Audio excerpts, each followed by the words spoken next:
眼前这个公园里有多处观看钱塘江潮的位置，这个公园的名字就叫做观潮圣地公园。观潮圣地这4个字是乾隆御笔题写的。公园的具体位置则在浙江省嘉兴市海宁市的盐官古城潮岳之城的南侧。除了观潮之外，公园内部还有多处历史遗存，其年代从明清民国到新中国不等。我们今天就来到观潮圣地公园之内，按照朝代顺序看遍内中的多处历史看点。大家好，我是徐工，这次一定点关注，下次旅行不迷路啊！我们现在这个地方是位于浙江海宁的观潮圣地公园啊，一会儿我们来好好的逛一逛这儿。观潮圣地公园最重要的看点便是江岸边的榆林食堂了。这座食堂的历史很久远，最早可以追溯到1700多年前，不过当时的技术手段有限，建出来肯定没有现在这么规整。如今现存食堂的大部分则是明代奠定格局、清代着力修缮、新中国大力加固的产物。它的造型很像是榆林，所以人们将其命名为榆林食堂。具体结构则是用糯米粘合条石，这样结构很密实，水不容易渗透进去，就不容易被潮水侵蚀了。因其规模较大，且拥有抵御潮水的非凡意义，所以这个地方能被评为全国重点文保单位。它所见证的是千百年来人们在自然力量下的不屈抗争。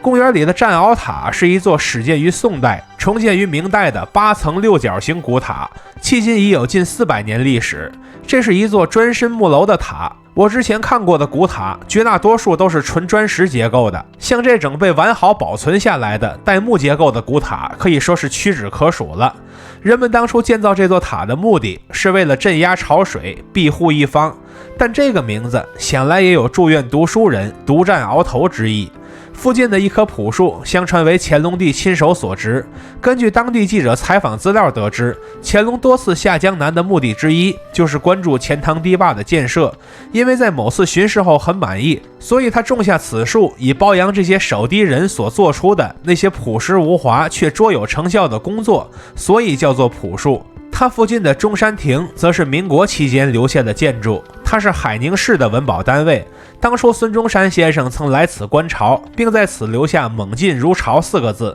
在孙中山先生去世之后，当时的省领导筹资建造了这个亭子，以作纪念。之前它的位置不在这儿，后来修缮海棠的时候才把它移到这里，以方便保护。我们如今看到的中山亭便是2006年修缮后的版本。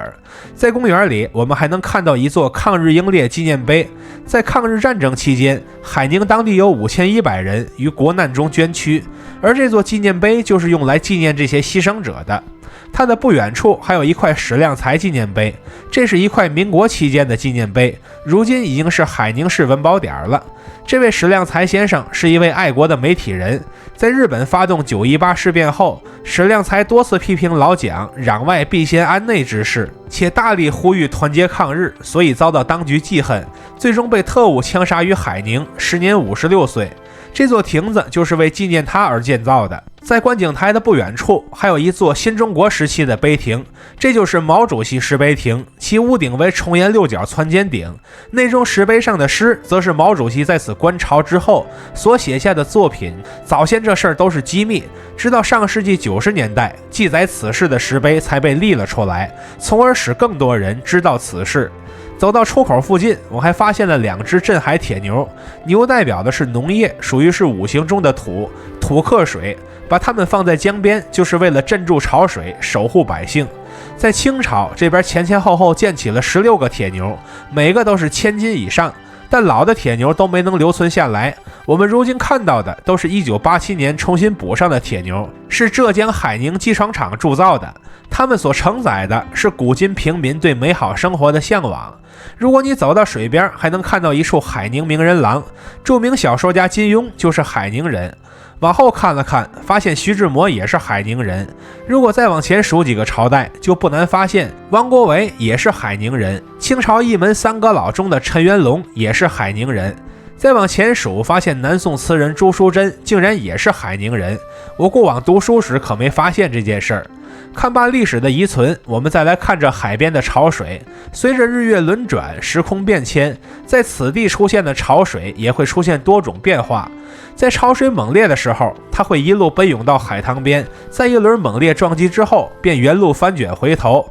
如同一座骤然压下的水山，其阵势惊天动地。这便是著名的回头潮。而在江边形成的沙洲会把奔涌来的潮水分成两股，它们交叉之后便会兵分两路，分头涌向岸边，这便是此处的交叉潮。而有些点位的两股潮水却会合二为一，并力前进，那便是最负盛名的一线潮。那一层层来自深水区的波浪，宛如千军万马般奔涌至岸边，旋即退却，然后再为下一波进攻蓄力，从而循环往复，生生不息。就宛如那些青史留名的人在这边来了又去，但如今我们只能看到江中的潮水依旧在不懈拍打着河岸。其实每年中有半数的日子都可以来到这边观潮的，绝不止8月18这一天而已。比如眼前的5一假期期间，我们正好可以来到这边看古迹、看潮水、看美好的春日，享受当下这一时一地的美好，那将会是一段难得的度假回忆。